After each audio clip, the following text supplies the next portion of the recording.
course, Congresswoman Omar is no stranger to controversy. She's made numerous comments many have deemed anti-Semitic. Back in 2017, she tweeted this: "America was founded by genocide," saying we maintain power through neo-colonialism. That was pre-election.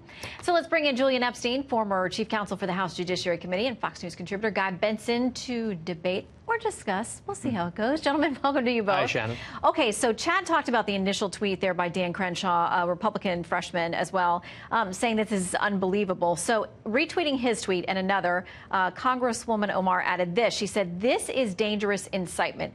Given the death threats I face," and there has been an arrest on that front, "I hope leaders of both parties will join me in condemning it. My love and commitment to our country and that of my colleagues should never be in question. We are all Americans." Guy? It's not incitement. So what Omar said about 9/11, I grew up in the New York area. My dad was in Lower Manhattan on 9/11. As I watched her describe it the way that she did, there was another interview where she was sort of awkwardly laughing through some discussion of terrorism. It made me cringe a little bit. I wouldn't talk about those things that way. I was less angry about what she said than some of the responses in her defense, from her and from the two other freshmen that we talked about. It is not incitement to harshly criticize a public official. If that were the standard, then we would never talk in politics. Because if that's incitement against Ilhan Omar, then all the criticisms against Donald Trump are a threat to his life, so everyone shut up. I think it's a really cheap silencing technique that they're trying to use here.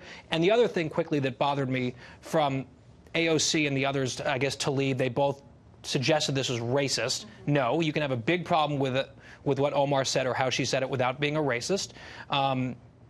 The fact that AOC in a subsequent tweet went after Dan Crenshaw and sort of suggested that he hasn't done enough for Americans after 9/11. She called him out. Why didn't he support this? Why didn't he support that?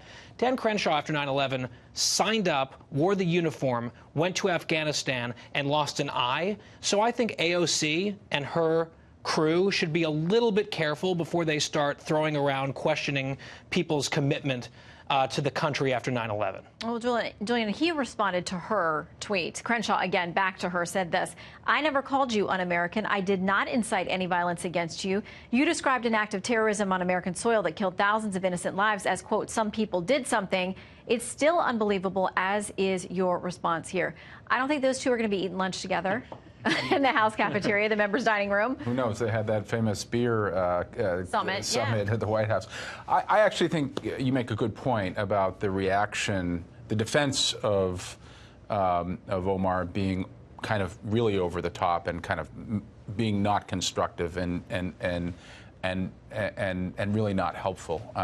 So I think you make a very good point there. Look, I've been very critical of Omar. I've been critical on this show. I've been critical about what I see as her use of anti-Semitic stereotypes. I took a lot of grief from Democrats for that, some Democrats for that, but I think it was clear some of the things that she was saying were anti-Semitic stereotypes.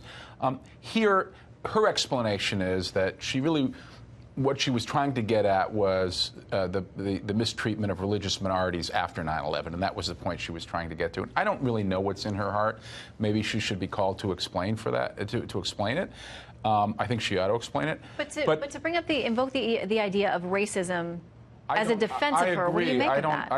I think that is I think that's an unfortunate use of that kind of defense, and I think sometimes that defense is overused on the left for things that are inappropriate, and I think it's inappropriate here. I mean, look, 9/11 is an open wound on our national soul, and I think anytime you speak about it, you have to use very, very careful language, and it's your duty to make sure that you are not interpreted as lessening the significance of that.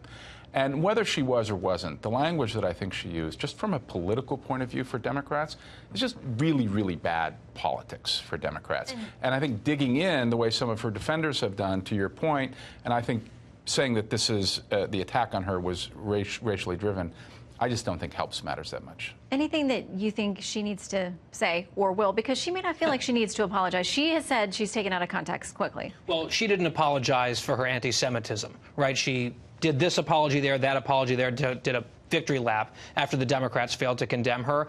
I just think it's very rich for someone who is now on multiple occasions trafficked in bigotry, is claiming that legitimate criticisms of her are tantamount to bigotry, it's not a good look. Always better when we all stick to content and policy versus personal attacks, regardless of what side you're on. So thank you. You guys might be singing Kumbaya during the commercial. I don't know. There's so much agreement between you two. I've never seen it before. Thanks for being here. Thanks.